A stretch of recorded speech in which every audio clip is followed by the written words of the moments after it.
Ser podcast.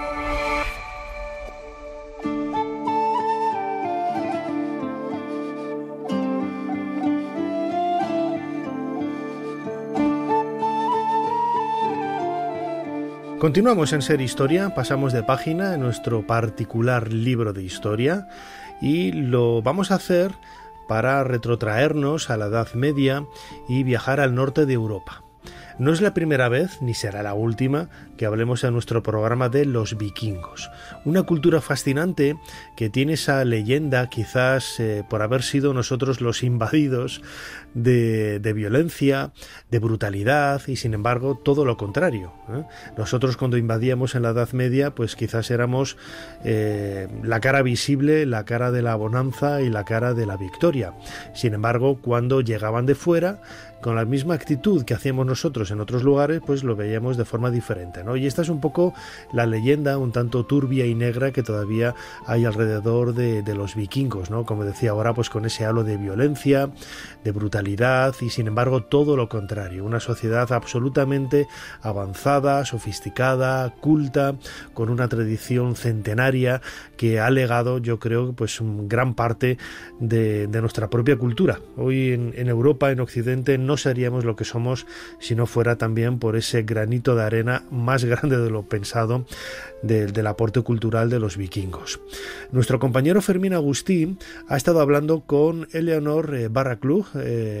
La doctora Barraclough acaba de publicar con Ático de los Libros El oro de los vikingos, un libro de divulgación extraordinario para poder profundizar en muchos de esos detalles curiosos, singulares, que pasan desapercibidos, ¿eh?, del conocimiento de la cultura vikinga. Yo creo que es una charla realmente extraordinaria, es un poco más larga de lo que solemos hacer en nuestro programa, en el podcast de Ser Podcast y en otros agregadores la vais a poder escuchar entera, casi 30 minutos, y que estoy convencido de que os va a hacer disfrutar, os va a hacer esbozar más de una sonrisa en relación a nuestro legado y a lo que significó, por supuesto, la cultura vikinga. Vamos a escuchar a Fermín Agustí entrevistando a Eleanor Barraclough, autora de este libro El oro de los vikingos, publicado por Ático de los Libros.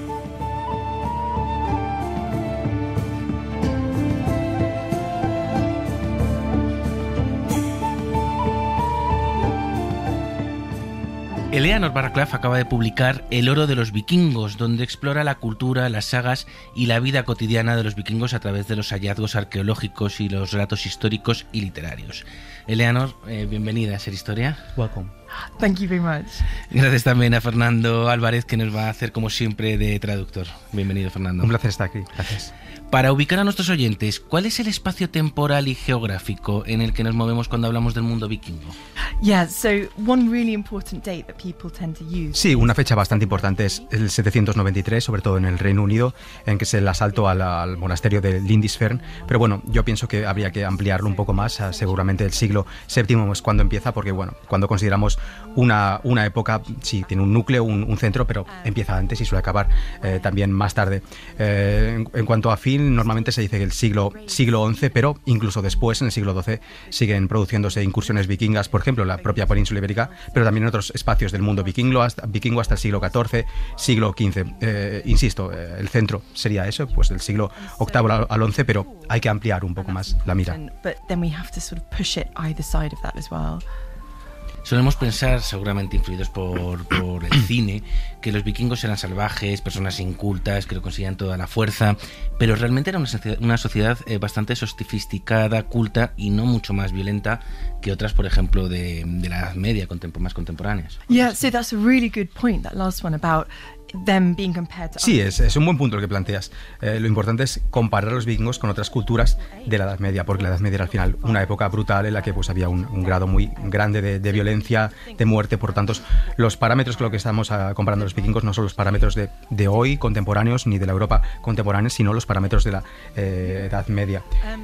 También es verdad que es importante no exagerar las cosas en el sentido de decir que era un paraíso en la época vikinga. No, los vikingos, de hecho, el término vikingo procede de vikinger, que quiere decir, bueno, pues asaltante, pirata, etcétera. Entonces, digamos, este componente de las incursiones de la piratería, del asalto, era un componente importante para los vikingos, pero sí que es verdad que no era el elemento único ni tan siquiera central de su cultura, no es el elemento definitorio de su cultura, ni mucho menos de la cultura de la diáspora nórdica, que en esta época vikinga pues se extiende por varios rincones del mundo. También hay que considerar pues lo que es la literatura, pues las tradiciones orales, la religión, el arte de los nórdicos, de los vikingos, también una sociedad pues con conexiones culturales muy amplias. El mundo vikingo cronológica y especialmente era muy amplio, iba desde Groenlandia en el oeste hasta bueno pues lo que es territorio rus y también pues lo que es la zona de Tierra Santa. Insisto, una cultura, un mundo pues profundamente multicultural y con grandes conexiones con el resto del mundo, y que era violento, sí, pero esta violencia no era diferencial. ¿Cuál ha sido el hallazgo arqueológico documental más conmovedor, divertido o inesperado que te ha ayudado a conectar con la faceta más humana y cotidiana de los vikingos? Yeah, that's a really good question, because that's exactly it. What I was trying to do in this Sí, es muy buena pregunta y que además viene muy al caso con lo que he intentado hacer en mi libro, pues encontrar estos resquicios, estas cenizas de lo que es la época vikinga, pues en pequeños objetos, pequeños retazos que al final han sobrevivido y que nos dan pues una imagen muy íntima de lo que era el mundo vikingo y nos permiten conectar con ellos de manera muy profunda. Respecto a los materiales más divertidos, pues seguramente sean inscripciones rúnicas, pero no las inscripciones rúnicas que seguramente tengamos en mente, estas grandes piedras que se ponían al borde de los caminos o para conmemorar a un caído, no este tipo de inscripciones, sino inscripciones rúnicas escritas sobre todo pues a lo mejor en trocitos de madera, en cosas muy chiquititas, y normalmente pues inscripciones que proceden de la época del crepúsculo, de la vikinga, de la época tardía, porque al final anteriormente lo que son las runas se habían tendido a utilizar como lenguaje, como forma de escritura de élite, pero después se fueron extendiendo. Y así, por ejemplo, en el Bergen del siglo XII en Noruega, pues te puedes encontrar pues un montón, hay un hallazgo arqueológico de en torno a 700 piezas de madera inscritas con runas, y bueno, pues te puedes encontrar que los utilizaban realmente como si fueran pues notas que uno pondría en el frigorífico, mensajes de texto, este tipo de cosas. Y por ejemplo hay una pues muy divertida que es dice: Guida dice que vuelvas a casa. Pues ¿qué pasa aquí? Pues que seguramente pues estaba en la taberna el marido de Guida todo el día y Guida le dice: pues vuélvete ya a casa, que ya es hora. También hay otras runas que a veces son ininteligibles, porque ¿qué pasa? Que a lo mejor estaba muy borracho que lo estaba escribiendo y dice: bueno, pues estaba poniendo, me he bebido media jarra solo, pero ves que realmente ha bebido más porque no se entiende lo que está escribiendo. Luego hay otro que le dice: bueno, siéntate ya y vete de aquí de la taberna. Luego hay otras que es por ejemplo, bueno, pues aquí va a haber una pelea en esta taberna, y otra que dice: ojalá pudiera venir a la taberna pues más habitualmente. Luego también hay otras que son pues runas más de amor, de matrimonio, de cotilleos, y al final pues es esto, nos permite tener una visión privilegiada de lo que es la vida íntima más cotidiana de la era vikinga. En el libro exploras la vida de la gente común.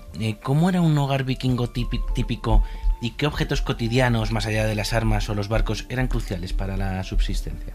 So the really interesting thing about this idea of home is that Sí, es muy interesante esto que preguntas del hogar para los vikingos, para los nórdicos, y bueno, teniendo en cuenta que la diáspora nórdica pues era muy grande, los hogares, pues la tipología de hogares era ligeramente distinta en cada lugar. No es lo mismo, pues por ejemplo, en las Orcadas, que es el archipiélago que está al norte de Escocia, que en Groenlandia, pues al borde del círculo polar ártico, que en Dinamarca. En cada lugar sería ligeramente distinto. Yo sobre todo me he enfocado en los hogares en Groenlandia, pues por uno de los motivos es porque, bueno, como después se despobló, pues han quedado bastante, no se construyó encima y han quedado bastantes restos de esta época. Y bueno, pues por ejemplo, en este contexto, pues los caballos eran un elemento importante, y por ejemplo hay un caballo que tiene un nombre muy divertido, que es aquel cuyos ojos se le salen de las órbitas cuando ve una mujer guapa pasando cerca. También he investigado, pues por ejemplo, sobre todo en lo que son la zona de los fiordos de Groenlandia, lo que es la zona del actual Nuuk, para ver un poco evidencias de asentamientos y de poblaciones en estos lugares. Y bueno, pues Los muros, lo cierto es que algunos han sobrevivido bastante, construidos con los materiales que se pudiera, a veces de piedra, a veces de madera. Es verdad que en Groenlandia no había mucha madera, por lo tanto la mayoría se traía de Siberia, pero bueno, todavía se pueden ver los muros de bastantes edificaciones. Y bueno, realmente un elemento fundamental de la vida cotidiana, de la vida de hogar en Groenlandia, un elemento que lo, digamos, que era importante, que lo condicionaba todo, era el frío. Es un entorno muy frío, entonces para la supervivencia individual pues hay muchos elementos que ayudan a sobrevivir este frío, y también hay muchos elementos que se han conservado en parte gracias a esto. Por ejemplo, hay una caja cincelada que por ejemplo tiene el nombre de la persona a la que perteneció, un tal Björk. Luego también pues por ejemplo hay instrumentos musicales, pues por ejemplo nos ha llegado pues el resto de un puente de un violín. Y luego bueno pues respecto a la vida diaria, pues que era importante, pues por ejemplo los animales para vivir. Cabras y ovejas más o menos se daban bien en Groenlandia. Las vacas no se daban bien, pero eran importantes.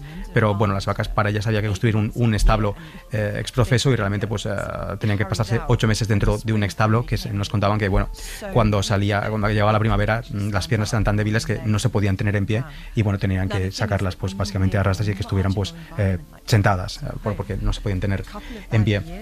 Claro, la cuestión es que estos hogares pues tienen lugar en un entorno marginal, en este caso, en el caso de Groenlandia, y bueno, pues con 2 años malos o con un invierno muy duro, pues todo empieza a desintegrarse muy rápido. Nos habla pues de la fragilidad de estos hogares. Hay situaciones pues muy desagradables, muy tristes, de hambrunas. Este tipo de ejemplos no faltan en el libro. Pues por ejemplo, tenemos evidencia de que mataron a los perros de caza y se comieron a las crías de los animales que tenían. Claro, esto te permite quizás pues sobrevivir ese invierno, pero ya no tienes más recursos para futuros inviernos. De nuevo, es un entorno marginal, pero en el que la música, las historias pues son importantes, y entonces pues podemos conectar con este tipo de personas como nosotros.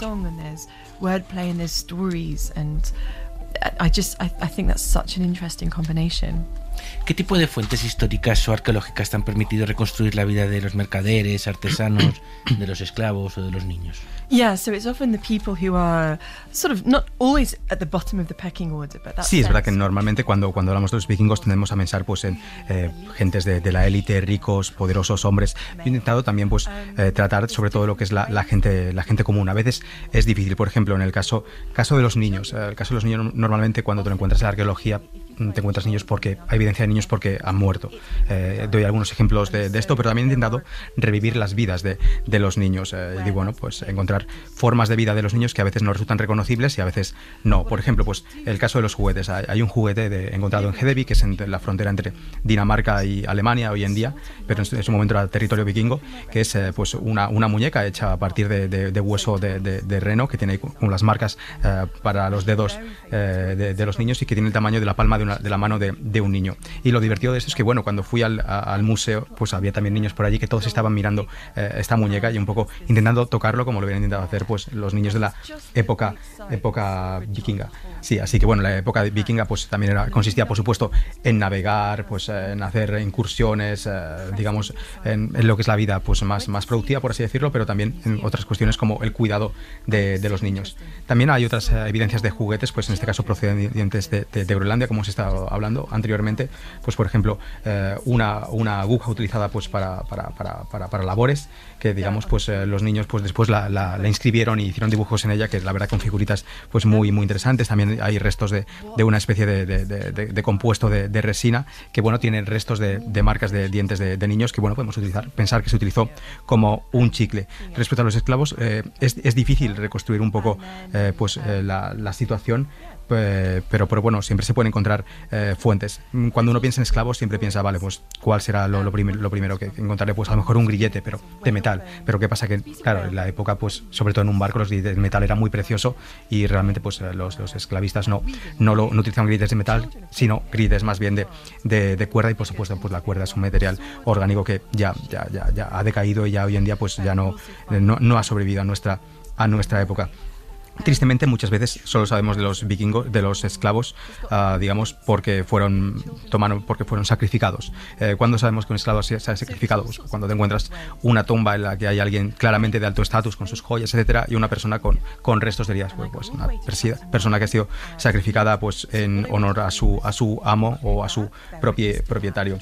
La esclavitud, la cuestión es que en la época vikinga era relativamente común y al final pues me he encontrado un montón de experiencias que he recogido en mi libro y realmente cuando he hecho la vista atrás, cuando me he puesto a releer el libro, digo, mira, hay una especie de hilo presente en todos los capítulos en el que traza las experiencias de los diversos esclavos, porque a lo mejor no hablo de esclavos precisamente en todos los capítulos, pero a lo mejor en un capítulo hablo de cierto anal, y en ese anal se habla de pues una incursión que se hizo en no sé qué isla y que, digamos, se trajeron no sé cuántas esclavas cautivas. Al final, lo que es la esclavitud es un tema constante en este libro y hay que decir que muchas veces acaba mal esta situación de esclavitud, por supuesto, pero también hay finales felices, por así decirlo. Por ejemplo, el caso de Toki, que es un herrero negro al que le liberó su amo y que sabemos de este tal Toki porque, bueno, pues hizo erigió un monumento en honor a quien le liberó y realmente pues y le dio oro además a esta persona.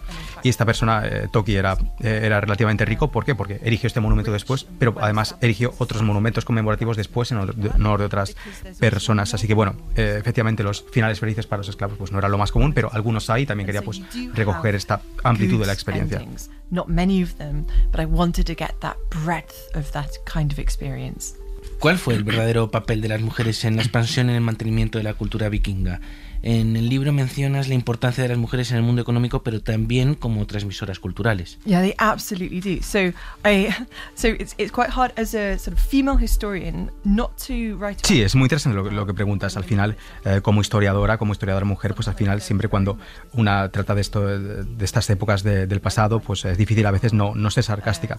Al final, los vikingos normalmente suelen ver como la tradición los ha visto como una sociedad profundamente violenta y militarista, y a veces pues se puede caer la tentación de enfocar pues el papel de las mujeres como, por así decirlo, como mujeres vestidas de hombres, por así decirlo. A veces pues se encuentran tumbas de guerreras vikingas, que está genial, por supuesto, pero bueno, a veces eso también nos puede hacer olvidar que existían guerras vikingas, pero también existían pues muchas mujeres comunes, y también es importante pues revivir esas vidas de las mujeres comunes. Uno de los pasajes más sarcásticos de mi libro es, bueno, vamos a quitar a las mujeres de la sociedad vikinga y a ver qué nos queda. Bueno, pues imagínate un gran drakkar de estos que navegan por los océanos. Como las mujeres eran un elemento fundamental en lo que es la producción textil, pues la de la cuadra que va en este drakkar, pues ya no existe. Entonces ahora lo que tienes es un barco de remos en medio del mar, del océano. Vale, como también, de nuevo, en la importancia de la producción textil, pues lo que tienes es que te falta ropa, si has quitado a las mujeres de la ecuación. Entonces tienes a un montón de hombres en una barca de remos desnudos. Las mujeres eran fundamentales en lo que es la producción de comida. Entonces pues tienes un montón de hombres en una balsa de remos, hambrientos y desnudos. Y por supuesto, pues las mujeres pues eran fundamentales en lo que es la crianza de los niños, e incluso pues lo que es parir a los niños. Entonces dentro de si quitas a las mujeres de la ecuación, te encuentras con que dentro de muy poco simplemente vas a tener una barca de remos en medio del Atlántico, básicamente. Entonces este es el papel pues fundamental de las mujeres en la cultura vikinga, pero también se puede decir de la cultura, de cualquier cultura en el mundo. Pero lo que tiene de particular las mujeres en el mundo vikingo es que, bueno, pues hay ciertas cuestiones que fueron transmitidas por las mujeres. Por ejemplo, lo que son las sagas es una cuestión que se transmite fundamentalmente por boca de las mujeres. También hay otras tradiciones culturales que son profundamente femeninas y que son también profundamente vikingas. Y luego también un poco desde otro tipo de perspectiva, por así decirlo, al final las mujeres tendían a tener una herencia más por así decirlo, geográficamente más amplia que los hombres del mundo vikingo. Por ejemplo, en el caso de Islandia. Islandia es un lugar que se puebla en esta época vikinga, y bueno, pues los estudios de ADN mitocondrial pues parece que en torno al 67% de las mujeres procedían de las Islas Británicas, mientras que el 80% de los hombres procedían de lo que es Noruega. Por supuesto, pues muchas de estas mujeres no llegaron allí de propia voluntad, sino que eran esclavas, frutos de incursiones, que entablaban relaciones de concubinato con estos hombres. Otras seguramente sí que estaban allí de manera consentida por mecanismos de aculturación en la época vikinga. Pero sí, en este sentido, las mujeres lo que hacen es ejemplificar pues un poco este doble juego de lo que es el mundo vikingo, que por un lado pues está ese núcleo duro pues puramente nórdico, por así decirlo, pero por otro lado está este mundo más amplio, más multicultural, y ambos forman parte de lo que es la diáspora nórdica, la extensión del mundo nórdico y vikingo en esta época. Cultural sphere that becomes the definition of the Norse diaspora. El sincretismo entre el paganismo nórdico y el cristianismo fue un proceso largo. ¿Qué elementos simbólicos o rituales, como el uso de amuletos de Thor y cruces, nos indican cómo vivió la gente común esta transición religiosa? Yeah, that's a great one. There's some really funny artifacts. Why I find them funny because sí, es una pregunta muy buena y que además la respuesta pues yo creo que puede ser bastante divertida porque normalmente lo que son las crónicas oficiales dicen pues en tal año se convirtió el rey, se convirtieron pues esta nación al cristianismo y ya está, pero evidentemente este no fue el caso, no es que todo el mundo se convirtiera de golpe y porrazo al cristianismo. Pues hubo otros factores, por ejemplo el imperio carolingio, que estaba al sur, pues era un socio comercial importante para los vikingos, y la cuestión es que pues el imperio carolingio pues en cierto momento dijo que no quería comerciar con gente que no fuera cristiana, por lo tanto pues los vikingos se tenían que bautizar. ¿Qué pasa? Pues que a lo mejor en la corte del rey Luis pues había una especie de bautizos express, por así decirlo. Entonces había una especie de colas muy largas en las que había pues daneses y vikingos pues esperando a ser bautizados. Claro, ¿qué pasa? Que para este bautizo pues se les daban una serie de ropas blancas a los bautizados. ¿Qué pasa? Que la cola iba siendo cada vez tan larga, que tanta gente quería bautizarse así de boquilla, por así decirlo, que al final pues se fueron quedando sin ropas blancas. Y al final dijeron pues los cristianos, pues vamos a dar estas robas que están un poco más sucias, pero yo creo que puede valer. Y pues se quedaron después sin ropas sucias. Al final, pues aquí tenemos unos harapos y tal, que a lo mejor pues puede valer para lo que necesitamos ahora. ¿Qué pasó? Que había una vez un danés que pues estaba ya haciendo cola, le dan este harapo y dice, mira, yo me he bautizado miles de veces y nunca me han dado un harapo tan terrible como esto no puede ser, esto es una vergüenza. Entonces pues digamos, esto realmente pues habla un poco del pragmatismo de los vikingos, de los nórdicos en este momento, que dice, si el requisito para que yo comercie contigo es que me bautice, yo me bautizaré, no tengo problema. Y luego pues por ejemplo hay también otros objetos, otros artefactos, como pues por ejemplo una muñeca de un niño que está hecho pues modelado pues en una especie de piedra muy moldeable, que tiene pues inscrita tanto la cruz como el martillo. Entonces martillo de Thor. Entonces esto pues te habla un poco de lo que es el pragmatismo nórdico. Esta es una muñeca que pues fue realizada, por así decirlo, por el herrero, que seguramente fuera alguien pagano, pero que dijo, yo aquí le pongo los dos símbolos de estas religiones, y a mí, mientras a mí el cliente me pague después, a mí me da igual. Y luego pues por supuesto también cuando se habla pues por ejemplo de la conversión de Islandia, que Islandia se convierte al cristianismo porque se habían producido luchas entre la facción cristiana y la facción más pagana para ver pues cuál iba a ser la religión dominante, y llega un momento que dicen, tenemos que estar unificados bajo una misma religión, y básicamente un santón pues se aísla durante un día, durante varios días, y al final dice, pues se me ha revelado que tenemos que convertirnos al cristianismo. Pero aún así, después de eso, se les dice a los paganos, que sepáis que todos somos oficialmente cristianos ahora, pero si queréis continuar con vuestras prácticas antiguas de comer pues carne de caballo, de exponer a los niños al frío pues para matarlos, podéis seguir haciéndolo, pero hacerlo en silencio, porque ahora somos oficialmente cristianos. Entonces pues digamos que siempre fue un proceso en el que el pragmatismo y digamos abundó. Más allá del Valhalla, ¿cuáles eran las creencias sobre el más allá para la gente común? ¿Había diferentes destinos después de la muerte según el estatus o de la forma de morir? Yeah, so this is a really important one because sí, es una pregunta muy importante, y también hay que decir que las fuentes principales para responder a esta pregunta son relativamente tardías. Por ejemplo, normalmente son fuentes del siglo XIII, que es ya cuando ha acabado la época vikinga, sobre todo de Snorri Sturluson, que pues, se produce en Islandia, y pues que nos habla de lo que es el Valhalla, que el Valhalla es una de las salas en la que se recibe a los guerreros caídos en combate, guerreros afortunados caídos en combate. Al final, digamos, Valquiria, que como sabemos en quienes reciba a estos guerreros, Valquiria, la etimología de Valquiria quiere decir las que eligen a los muertos. ¿Por qué eligen a los muertos? Pues porque en la mitología vikinga, al final de los tiempos se producirá el Ragnarok, que es una digamos, una colisión apocalíptica en la que pues los guerreros tendrán que enfrentar a los gigantes y a las diferentes fuerzas en este momento del fin del mundo. Luego hay otro salón aparte del Valhalla en el que van la otra mitad de los grandes guerreros, que es el Folkvanger, y en este caso pues son recibidos por Freya. También sabemos que sobre el ultramundo nórdico, pues sabemos que hay un lugar que es, por así llamarlo, el Hel, que podría ser un poco parangonable al infierno, y que bueno, pues para no caer al Hel, porque el Hel está al fondo de una ladera llena de hielo. Entonces pues se dice que si no se quiere caer al Hel hay que ponerse pues crampones en los zapatos.